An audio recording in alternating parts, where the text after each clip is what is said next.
गोष्टी सांगणाऱ्या बऱ्याच आजी पाहिल्या असतील, परंतु निरक्षर असूनही निसर्गाची शाळा शिकलेल्या आणि पद्मश्री पुरस्कार मिळवणाऱ्या आजी तुम्ही पाहिल्या आहेत का? नाही? चला तर आज याच आजींची गोष्ट सांगतो.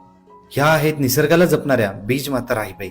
लहानपणापासूनच आजीचं आणि निसर्गाचं अगदी घट्ट नातं आणि त्यातच वेगवेगळ्या प्रकारच्या बिया गोळा करण्याची त्यांना आवड होती. हे करत असतानाच त्यांना लक्षात आलं की देशी बियाणांची वाण आता नष्ट होत चाललेत. म्हणून आजीने मनाशी ठरवलं की काहीही करून या वेगवेगळ्या बियांचे संकलन करू, म्हणजे प्रत्येकाच्या समोर येणारे जेवणाचे ताट विषमुक्तच असावे आणि ते येणारे पुढच्या पिढ्यांना सुद्धा मिळायला पाहिजे.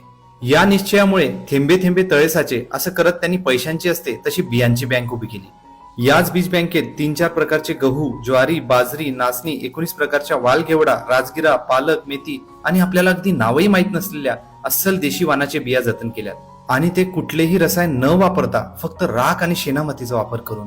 त्यांच्या ह्याच कार्याचं कौतुक करत अनेक संस्थांनी त्यांना सन्मानित केलं आणि राही आजींच्या बीज संकलनाची दखल घेऊन त्यांना राष्ट्रपतींच्या हस्ते पद्मश्री आणि नारी शक्ती पुरस्काराने सुद्धा गौरवण्यात आले. त्यांच्याकडे आज एवढे अवॉर्ड्स आहेत की ते घरात सुद्धा मावत नाही. असे असले तरी सुद्धा त्या तेवढ्याच जिद्दीने बीज संकलनाचे काम करत आहेत.